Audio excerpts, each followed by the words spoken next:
teams return, seeking to etch more deeply their names in the championship history of the National Football League.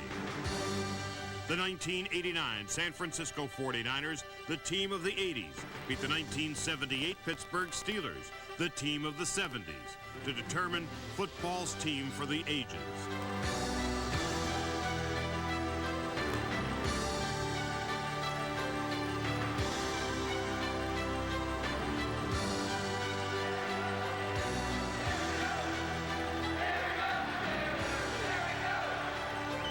It is a game the world will be watching, to be seen by an estimated 200 million viewers at closed-circuit stadiums and arenas across the globe. Qui aussi, l'an dernier, était le coordonnateur défensif des Steelers de Pittsburgh. Du côté des Steelers, c'est toujours très intéressant de voir le carrière. Let's go, Steelers! Let's go! Let's go, Steelers! Let's go! Let's go, Steelers! Let's go! Back in Britain, some are paying up to £400 to view Dream Ball 2 on the large screen at Wembley. It's the most widely anticipated event in sport since the legendary 63 FA Cup between Liverpool and Manchester United. Vedremo se riuscirà in questo e ovviamente tutto il peso di questo va sulla difesa nel fermare Joe Montana. Cercherà di sovvertire il pronostico e di vincere finalmente, tornare a casa grande senza la サンフランシスコ 49ers、 こちらの方はやはりエースクォーターバックジョー・モンタナです。モンタナからライス、モンタナからテイラー、モンタナからブレント・ジョーンズへと。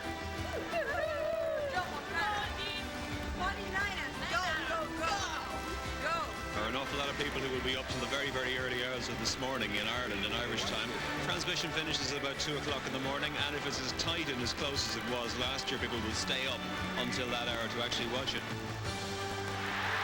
The 1978 Steelers, winners of Dream Bowl 1 against the 1989 49ers, football's latest dynasty. Today, on this field of dreams, a champion for the ages will be crowned.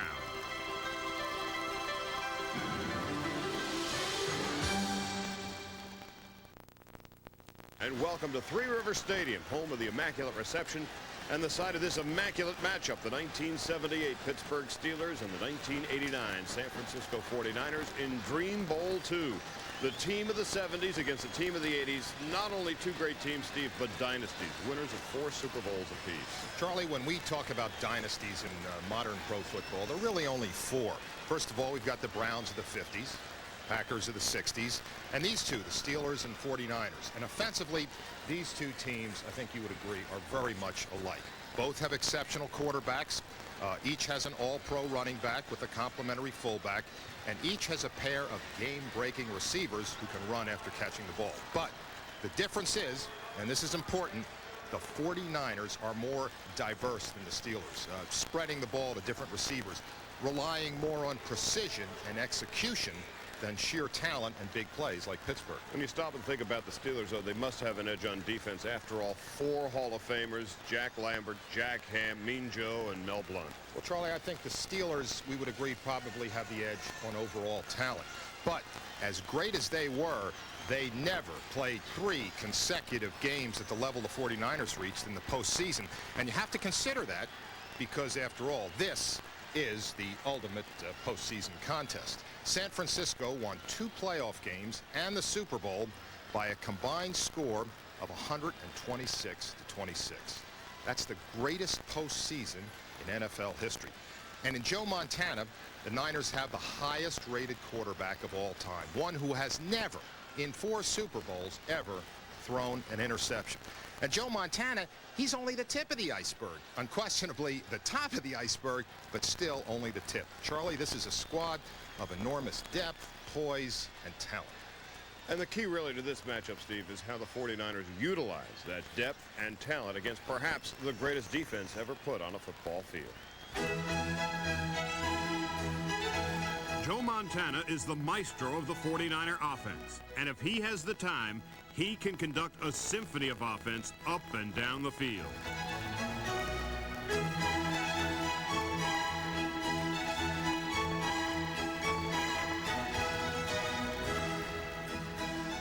But Montana's music can end quickly if a defense can pressure him up the middle.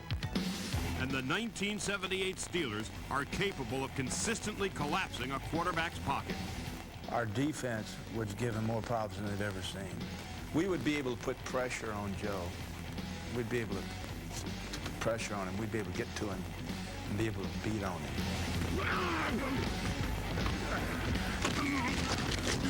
When you break the pocket down against the 49ers, then you take away the rhythm of the passing. See, that's a rhythmic passing. 1, 2, 3 balls come. But when you break that pocket down and force it out, it makes it very difficult. What we're going to try to do is not let their pass rush get to us. We're going to try to get the ball off pretty quick and, you know, not let them put us in a big down situation where we're 2nd and 10, 12, or a long 3rd down situation. We want to at least try to gain something, you know, to keep the big guys slow down up front, maybe a couple quick traps and a couple quick opening hole plays where we're not really wasting much time with the counters and things at this point. And maybe in the second half, if we get a running game going, we can get to that, but we're going to try to hit them straight ahead and not lose any yardage early. They run the ball very well, and they have 2 good backs that can run, but our run defense is probably the best in the history of the game. So I think they're going to feel they have to throw. Joe Montana wants to drop back 5 steps, let the ball go on rhythm. I think they're going to especially be concerned about that because of our great pass rush. So the thing we have to do is play a lot of tight man-to-man coverage. And the key, of course, is going to be Mel Blount and his ability to cover Jerry Rice. I don't think Jerry Rice is used to seeing that type of defensive back, a guy who is just as fast and quick, but maybe a little bit bigger at 6'3" or 6'4". So that's going to be the key matchup.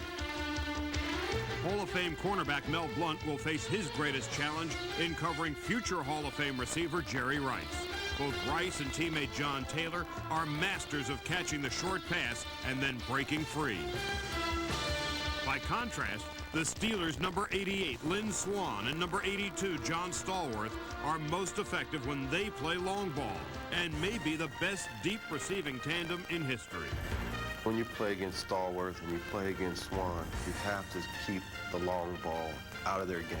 It's going to be very important tonight when we play these guys that we have to keep them in front and we have to make them pay when they catch the ball.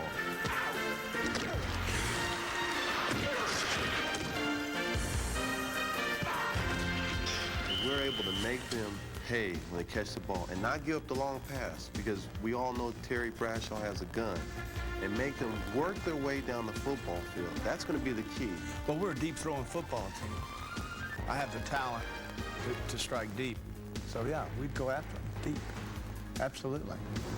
Today's game matches Terry Bradshaw's wide-open aerial circus against Joe Montana's precisely timed aerial symphony. 2 distinctly different styles of offense that are equally capable of scoring points. Bradshaw, however, is convinced that it will be his Steelers and not the 49ers who will emerge as the ultimate winner in football's ultimate game. We beat them. Absolutely. I believe it in my heart. There's no doubt in my mind we're just going to win. You know, I'm sorry, all the respect I have for the 49ers makes no difference right now. But when you challenge us, I've got to respond to it. I would say we win the game.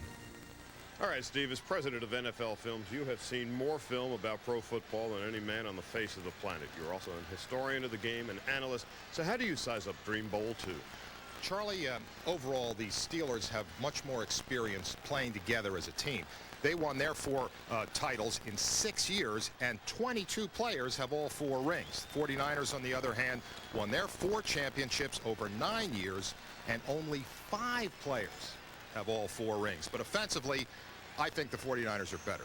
They have more weapons, and this is important because they use the tight end more effectively as a receiver than the Steelers. Defensively, Steelers are stronger, no doubt about that. They're more intimidating, and to me, Charlie, that is the critical matchup of this Dream Bowl. The precise symmetry and discipline of the 49er offense against the intensity and brute force of the Steel Curtain. Charlie, it's like Fred Flintstone against Luke Skywalker. So remember now, the outcome of Dream Bowl 2 has been determined by the computer software designed by the XOR Corporation. That's the officially licensed computer program of the NFL. And now, Steve, it is time for the much anticipated, overly ballyhooed pregame ceremony here today. It's a world record release of 250,000 officially NFL licensed, environmentally approved, biodegradable balloons. All air traffic in the greater Pittsburgh area has been put on hold in order to clear the necessary airspace. And we're just about ready now for the big release. It is really amazing. I think the moment is just about here, Steve. 250,000 balloons. Filled with hot air, helium. Boy, apparently it's taken over a week to blow all these balloons up. And there they go. Oh, my. A veritable sea of color. I've never seen it. What a magnificent sight. Look, there's Mike Webster. He can't believe it. I don't know. I've never seen anything like it. These balloons are just all over the place. And just now, wind is beginning to... Oh, look at them. Oh, my goodness.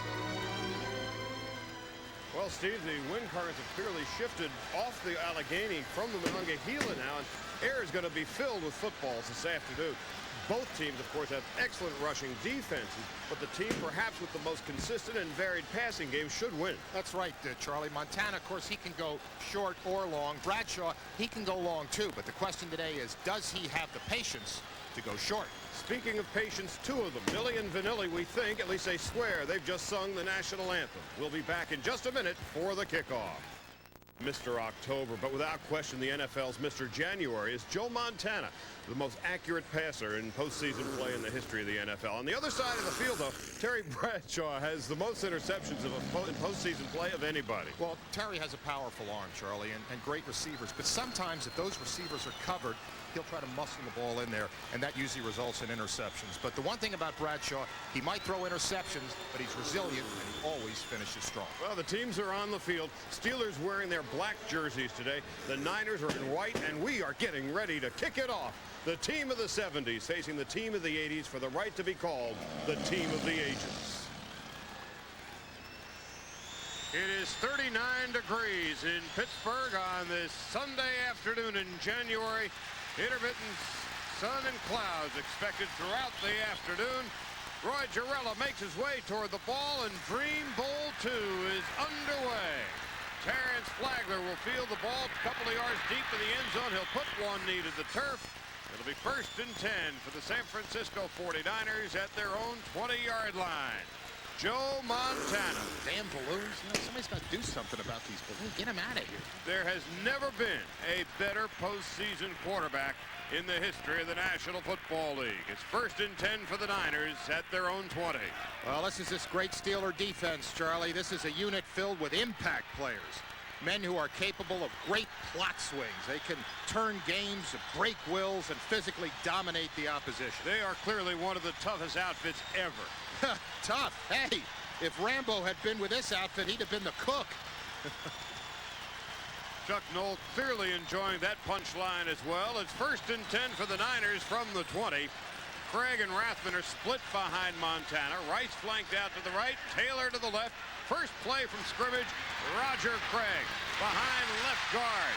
Robin Cole is there to meet him only after a gain of 2 yards. It'll be 2nd down and 8. Joe Green's going to have his work cut out for him today, Charlie.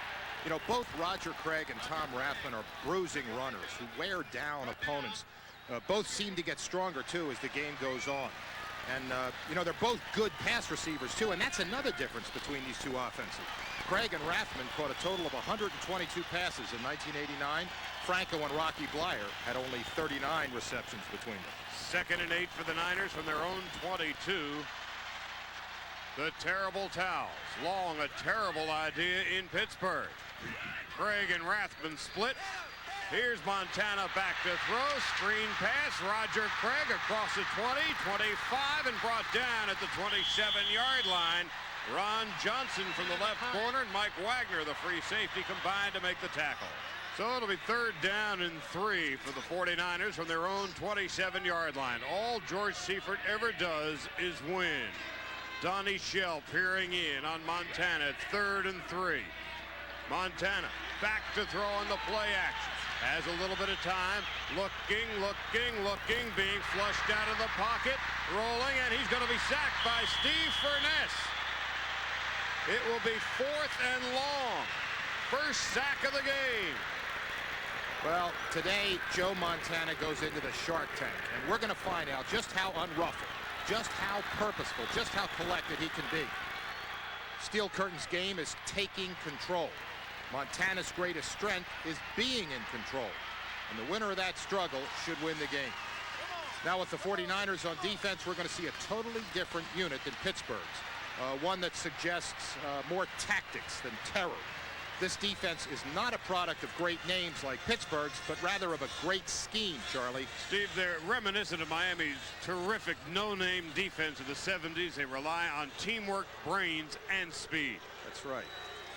Now the Steelers' offensive line will match up well against the 49ers. They're small by current NFL standards, but quick and smart. They're good pass protectors for Terry Bradshaw, and even better trap blockers for Franco Harris. And this is the Steelers' first play from scrimmage, 1st and 10 at their own 36.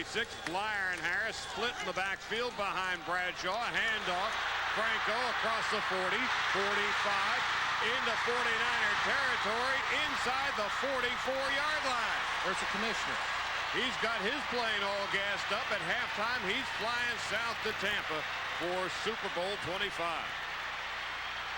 That'll be his second Super Bowl. Of course, this is his first Dream Bowl. Clearly, Steve, a major day in the commissioner's life. After a pair of trap plays gain 14 yards, Bradshaw looks for Lynn Swann. But Terry's first pass is knocked loose by Ronnie Lott. On 3rd and 8, Bradshaw must throw once more. And the Niners call their first blitz of the game. The tactic is successful as Bradshaw is sacked by veteran Keena Turner. Pittsburgh's opening drive stalls, and they must settle for a long field goal attempt. So a 44-yard field goal try for Roy Girella, historically not known for the big foot, but this is well within his space. Here's a snap in the place, and the kick is on its way. It's got the leg, and it is good. So the Pittsburgh Steelers on the 44-yard field goal by that man, Roy Girella, take the early lead 3-0 in Dream Bowl 2. Place kicking, which could be critical in this game, is one area where the 49ers have a clear-cut superiority. Mike Kofer has been successful on 80% of his field goals. Girella made only 45% of his. And here's Girella kicking off. Don Gripman standing deep from the goal line. Off he goes to the left, to the 10, to the 15. Down the sideline, has a cordon of blockers across the 30, 35, 40, and brought down at the 41-yard line. But there's a flag on the play. Penalty.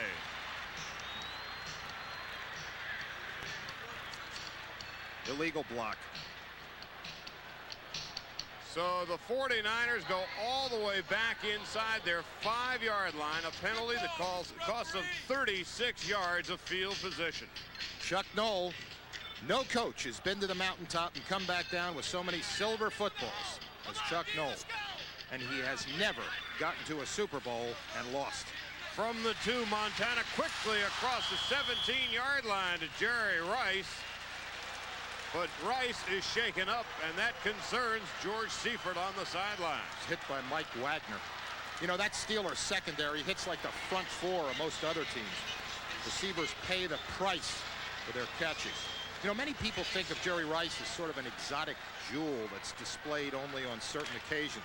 But this guy, Charlie, he pays the rent, and he can make the tough catch in traffic. So now subletting is Mike Sherrard, number 88, replacing Rice. He's flanked out to the right, Taylor to the left. 1st and 10 for the 49ers on their own 17. Here's Montana back to throw. And he's got John Taylor. 30, 35, and he's brought down. A gain of more than 15 yards on the play, and that's good for the first down. Jack Lambert made the tackle.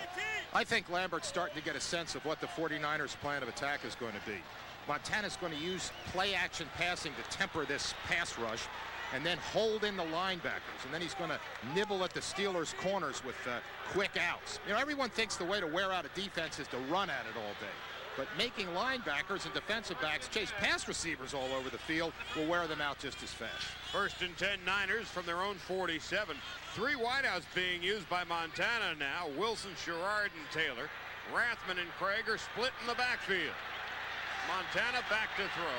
Has time, a lot of time. Firing over the middle, and it is complete to Mike Sherrard. Down to the 30-yard line. Mel Blount made the tackle. Well, this Steelers defense has been successful because they can bully and dominate and impose their will on the offense. The beauty of Montana and the 49ers is that they win by imposing their style on the defense. So what we've got here is a complex battle of styles and psyches. Jerry Rice back in the lineup, and here's Montana finding Rice right away.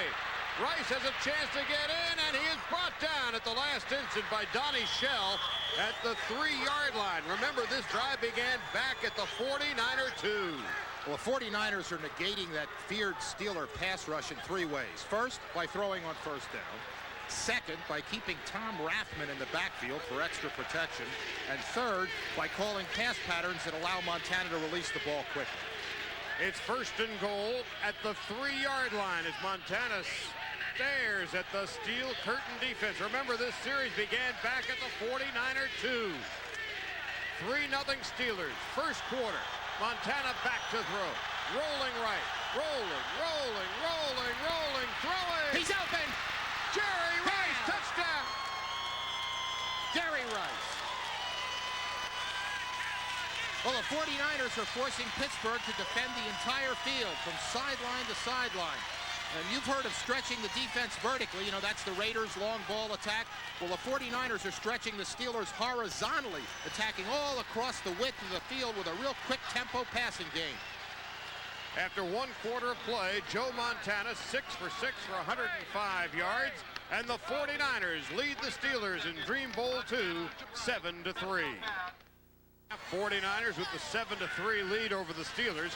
Pittsburgh with the ball, 2nd and 2 at their own 40. Here's Franco up the middle, it's loose. And Eric is in the right place at the right time. Eric Wright with the fumble recovery. Matt Millen stripped that ball, Charlie. You know, so far the 49ers have neutralized the Steelers' trapping game by having their down linemen read first rather than commit to an all-out rush too soon. And San Francisco is clogging up the inside running lanes. You know, since that 21-yard run in the first quarter, Franco really hadn't done anything. Except that key turnover now, and it's 1st and 10 for the 49ers at the Steeler 47. That's the first turnover of the ball game. Jack Lambert peering in on his prey, wearing number 16, Joe Montana. Montana from the shotgun. Montana with time, firing long over the middle, and it is complete to Jerry Rice inside the 15-yard line. Montana continues his flawless play as the Steelers are knocked back on their heels, not by haymakers, but by well-timed jabs. A frustrated Mel Blount grabs Mike Sherrard's face mask, and moments later, Dwight White stops one insult short of Dream Bowl ejection.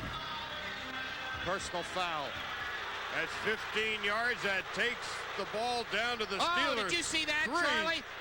That's another. Oh, in front of the commissioner. I expect that that's an expectoration foul. Yeah, well, that could be. That's a 15-yard expectoration. All he got for Christmas was his one front tooth. Dwight White. Oh, my. So it's 1st and goal for the 49ers at the Steelers 3. A turnover and a big penalty has given the Niners a glorious opportunity. Roger Craig is stopped short of the goal line by L.C. Greenwood. Confusion on the Steelers sideline. Well, they're trying to get that goal line defense in there. You know, Sid Gilman used to say that all games are decided by 5 or 6 plays, and the key is to have the right people on the field in the right places when those plays occur. And Noel coached under Gilman, and he knows that a goal line stand here could shift the momentum of the game in the Steelers' favor. 2nd and goal at the Steeler 2. Montana calling signals. Montana play fake to Craig. Brent Jones. Got it. Touchdown, San Francisco. Boy, I'll tell you, this is like watching a diamond cutter at work. Every move that Montana makes is precise. Here's the replay. A deliberate fake. Reads the blitz. Then, oh, beautiful touch on the ball to Jones. You know, the 49ers, Charlie, they don't try to fool anyone with their passing game. There aren't a lot of fancy sets or situation substitutions. Joe Montana just reads the defense and then implements a game plan better than any other quarterback in the game. Chuck Noll seeing Dream Bowl 2 rapidly turn into a nightmare. While Montana's play is rhythmic and precise, Bradshaw seems out of sync and tentative. Charles Haley hauls him down as the Steelers sputter and go 3 and out twice. Once tagged as a soft, thinking man's defense, Seifert's unit punishes Terry and gang tackles Franco. Pittsburgh's game-breaking receivers, Lynn Swann and John Stallworth, are held to a meager 3 receptions for a total of 21 yards.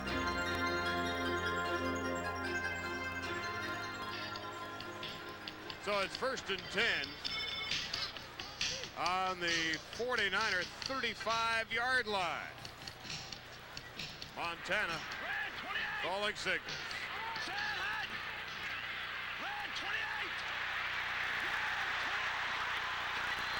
Off the snap, the ball is loose.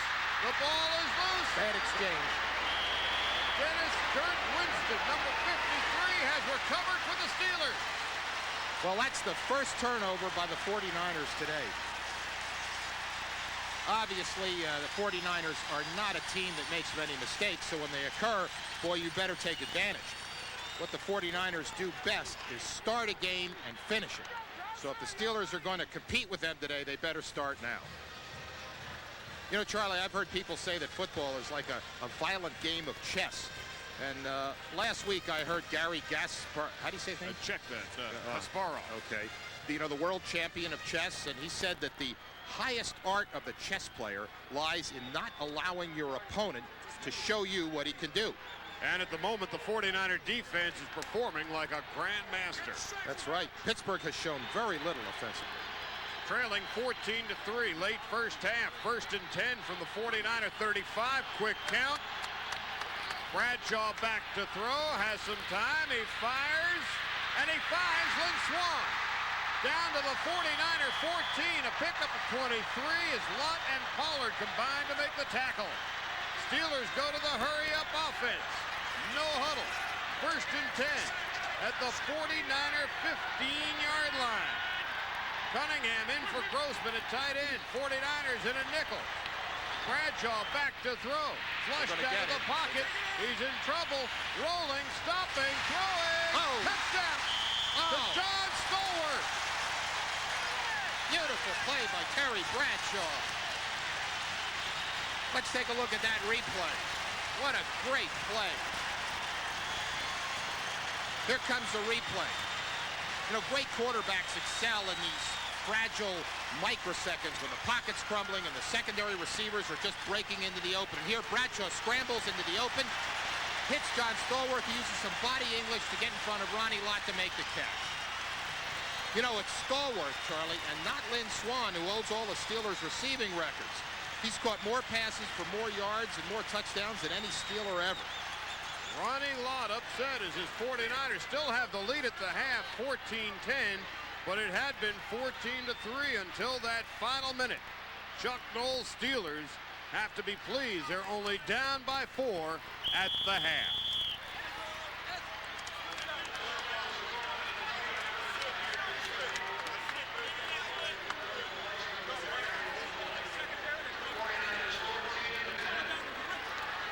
River Stadium in Dream Bowl 2, and the visiting San Francisco 49ers nurse a 4-point lead over the Pittsburgh Steelers, 14-10, and only a late first half touchdown pass from Terry Bradshaw to John Stallworth, Steve, has made this game that close. Well, in studying these statistics, Charlie, I think the storyline of this Dream Bowl is the Steel Curtain's inability to disarm and dominate the Niners offense. And I neglected to mention something earlier that bears repeating. what it is that Montana has been throwing and completing passes consistently on first down, and he's throwing almost exclusively to his wide receivers. But nothing coming out of the backfield. Roger Craig has 1 reception. Tom Rathman doesn't have any. Well, that's right, Charlie. And I think in the second half, we'll see the Steelers try to jam those wideouts on first down and try to force San Francisco out of this successful pattern. Well, San Francisco will be ready to kick it off for the start of the second half to the Pittsburgh Steelers when we come back for the second half of Dream Bowl 2. Today by Madonna and the Justify Her Existence World Tour Marching Band. It's 14-10 in the battle of the psyche. The 49ers with that 4-point lead. And Steve, you spent a lot of time with this 49er team. You know them. You'll know how they respond. Yes, I do, Charlie. They think of themselves as a separate breed within their own game. These guys feel themselves that they're set apart, not so much by talent, but as a concept of how their game should be played. Theirs is a game of rhythm, of timing, and execution. And if Pittsburgh continues to allow them to play that game, San Francisco will win the Dream Bowl.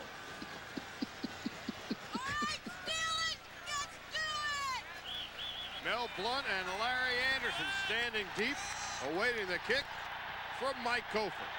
High end over end, and Mel Blount is going to field it at his own 2-yard line. Straight ahead across the 10 to the 15, and he'll not make it much past the 20. Brought down at the 21-yard line by Keith DeLong and Don Griffin. So the second half is underway. Steelers trailing 14-10. Each team with 1 turnover in the first half. In the first half, the 49ers down linemen pinched toward the middle and clogged up Pittsburgh's running lanes. I think we're going to see the Steelers go to more sweeps or even passes on first down here in the second half. Steelers, in fact, with the single setback, only Franco. T-Bell and Swan flank to the left, Stallworth to the right. Bradshaw throwing, and it is intercepted by Eric Wright at the 30. Cuts to the 25. He's got a shot. 20, 15, 10, 5. Eric Wright, touchdown. And the 49ers increase their lead on the first play of the second half.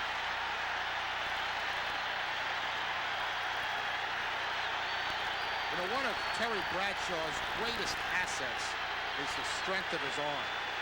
But that, combined with his natural self-confidence, sometimes results in errors of judgment. And Charlie, that's just what we saw right there. He just tried to muscle that pass. Let's get a replay on that, and we'll see what he did. Here it comes. See Eric Wright covering John Stallworth. Terry's back on his heels there. The ball hangs a little, which gives Wright the extra time to get in position to intercept. But also don't forget this. Terry Bradshaw is resilient. Super Bowl 14 against the Rams, he threw 3 interceptions, but then rallied the Steelers to win in the fourth quarter. For a large measure of the third quarter, the two teams played dead even, locked in an embrace from which neither can free itself. The steel curtain lands a crushing blow when Robin Cole forces Montana into a drive-ending fumble. The Steelers storm back, powered by a resurgent Franco Harris. But the drive nets no points as Jarella misses a much-needed field goal.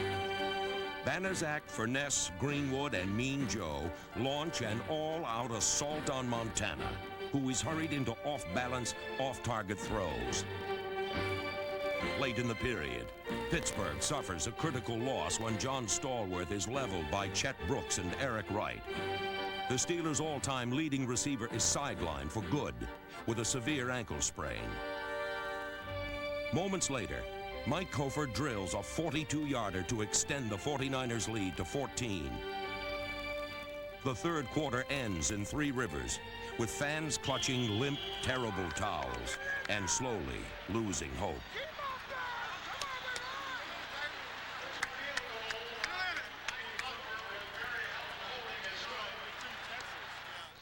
8 minutes, 15 seconds ago in Dream Bowl 2.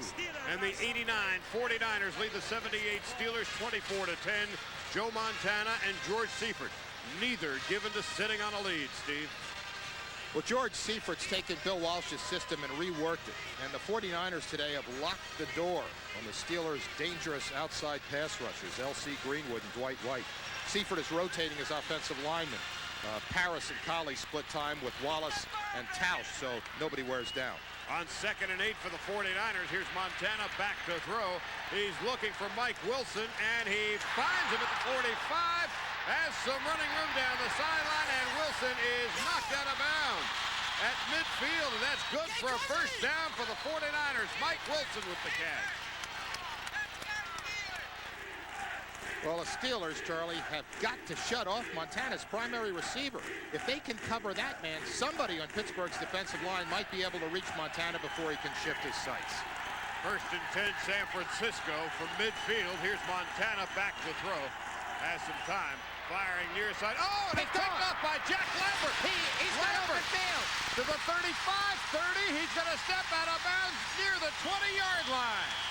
That is why Jack Lambert resides forever in Canton, Ohio. For Joe Montana, his first Super Bowl or Dream Bowl interception. And it couldn't have come at a worse time for Montana and the 49ers. Well, the Steelers anticipated that first down pass, Charlie. They were in a zone, and Montana threw directly into a trio of Hall of Famers, Jack Ham, Mel Blount, and Lambert. Not even Joe Montana can throw it through that Bermuda Triangle.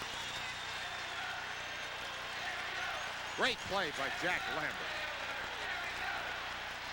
You know, turnovers themselves don't win games. It's what you do after the turnover that counts. In a championship game like this, you can't get a turnover and not score.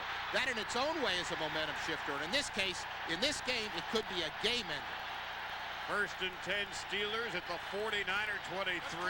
Swan split out to the left. Jim Smith in for the injured John Stallworth, who will not return to action today. Flank to the right. Here's Bradshaw. All the time in the world. Fired to the end zone. Touchdown. Jim Smith. And the Steelers are right back in the ballgame. And there's plenty of time remaining. Boy, this is a great lesson on why Terry Bradshaw's in the Hall of Fame. You know, it's not that he never makes a mistake. It's just that he always seems to make up for those mistakes with great plays. Here it is again. He looks to the left while he waits for his receiver to get open. Then he turns, sees Smith, hits him as soon as he makes his break. And that, Charlie, that's another thing that marks a great quarterback, the ability to hit his man on the break, the instant he separates from the defensive back. And you know, Charlie, we've talked a lot about Montana today, but Terry Bradshaw's talent was so extraordinary that when the team was going bad, you know, when key players were hurt or the running game was stymied, the Steelers could ride Bradshaw's arm to win games in which they'd been outplayed. 6 minutes, 59 seconds to go. Plenty of time for the Steelers. They trail only 24-17. Jack Lambert, Terry Bradshaw, 2 keys to this Steeler team. A team of endless immortals. After allowing a single first down, the mighty Steeler defense slams the door on the once unstoppable 49ers. Barry Helton's punt sails deep into the hands of Theo Bell, who battles upfield to the 26. The 49ers lead by 7. A field goal is of little use to Chuck Noll. 74 yards away from the tying touchdown, Bradshaw sets his sights on the goal line, and Pittsburgh rides his rifle arm, waging war against San Francisco and the clock. Suddenly, the lightning is out of the bottle, and thunder rumbles across Three River Stadium. 3 times, Terry Bradshaw turns third downs into first downs with bullets to Jim Smith, Benny Cunningham, and finally, Lynn Swan.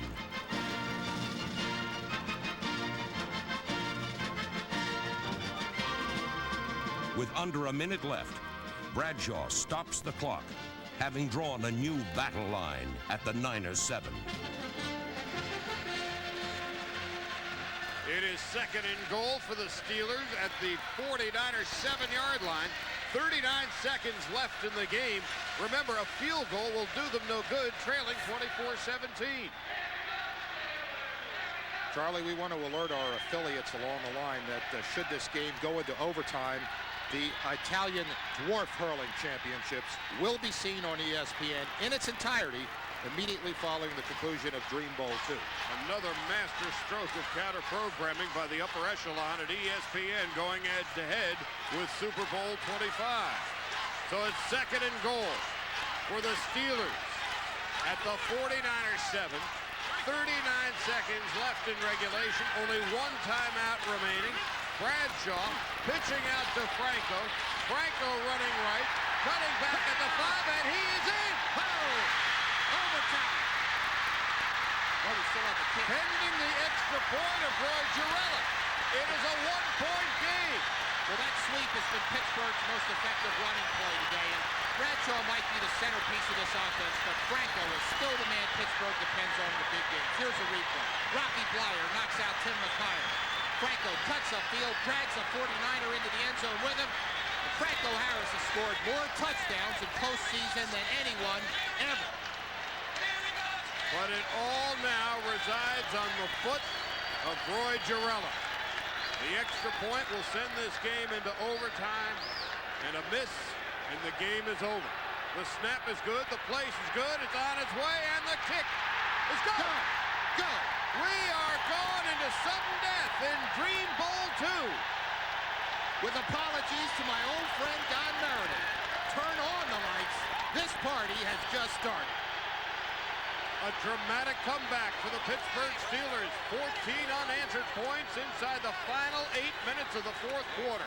We are tied at 24, and when we come back, we'll come to sudden death overtime. It is 24-24, sudden death overtime. 49ers and the Steelers with the title of Eternity's team on the line. Steelers offense has gelled, Charlie, and they're going to be going into this overtime with a head of steam. Also, winning the coin toss was a good break for San Francisco because that puts the ball in Montana's hands, and even if he can't get a score, he can hold on to it long enough to cool off this Steelers offense. Girella's kick, fielded by Spencer Tillman back at his 7-yard line, straight ahead out across the 20 and brought down at the 23-yard line.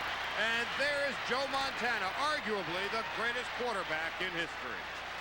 Well, many coaches, past and present, including George Seifert, would agree with you, Charlie. The ones who say no point to the new era of football, the freer passing lanes, bump and run restrictions, elimination of the head slap by defensive linemen. They say that an Otto Graham or Johnny Unitas playing in this era would do the same things that Montana does. Well, I think, though, the greatness lies in his ability to produce in situations like this. A win-or-else situation in front of a hostile crowd, facing history's most terrifying defense with a title at stake. You know, I'd say Montana's definitely the best big-game quarterback ever. Bart Starr, who won 9 of 10 postseason games, is close, but I'll take Montana. Championship pressure sharpens his senses and elevates every aspect of his performance. 1st and 10 for the Niners from their own 23. This is the first play of sudden death overtime. We're tied at 24. Montana, not the least bit shy, finds Jerry Rice, knocked out of bounds by Donnie Shell. How many times have you heard that, Steve? Well, I'll tell you this. If we hear it a few more times, Dream Bowl 2 will be over. You know, like Montana, Jerry Rice is a great big game player. He holds the record for the most touchdown catches in Super Bowls. And today, Jerry Rice leads all receivers, 8 catches for 126 yards. You could say flight has prevailed over might today. The Steelers haven't been able to pressure Montana because George Seifert's game plan has been so well designed that the primary receivers have almost always been open. And Montana hasn't needed the extra time to search out any secondary targets. 1st and 10 for the Niners from their own 34-yard line. Craig gets the handoff, goes straight ahead for just a couple of yards. Jack Ham made the tackle. Gain of 2. 2nd down and 8 for the Niners from their own 36. Well, the beauty of this 49er attack is its ability to destroy defenses piece by piece, chunk by chunk with short passes. And the Steelers now employ 2 more DBs as Tony Dungy and Mike Wagner report in. 6 defensive backs now in the lineup. On 2nd and 8 from the 36. Here's Montana. Back to throw. Montana has time. He fires, and it is complete to Jerry Rice. And Wagner is shaken up on the play. Well, Montana is returning to the strategy that worked so effectively in the first half. Quick out patterns to Jerry Rice. And the 49ers need to advance the ball about another 35 yards, Charlie. Then they'll be in Mike Kofer's field goal range. In 1989, Kofer was the most accurate kicker in the NFL inside 40 yards. He only missed once in 20 attempts. Tied at 24. First period of sudden death overtime. First and 10 for the Niners at their own 45. Just over 13 minutes left. Here's Montana, back to throw, has 6 DBs staring out in his face, and it is picked off by Mel Blount. Mel Blount, he could go!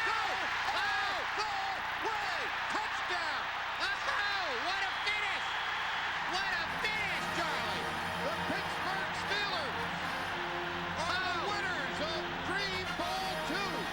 The 49ers, a recipient of a blunt weapon, are victims of sudden death. 30-24. The Steelers win. One of football's oldest sayings is defense wins championships, and that was proven here today in Dream Bowl 2. We're going to see the replay. Chuck Noll being carried off. Here it is. A good rush by Joe Green forces Montana to take a little off his throw, and that's enough to let Mel Blount pick it off.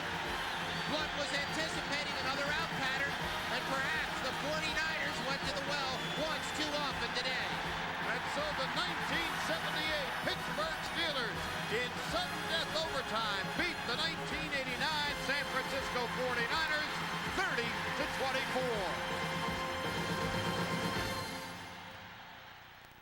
60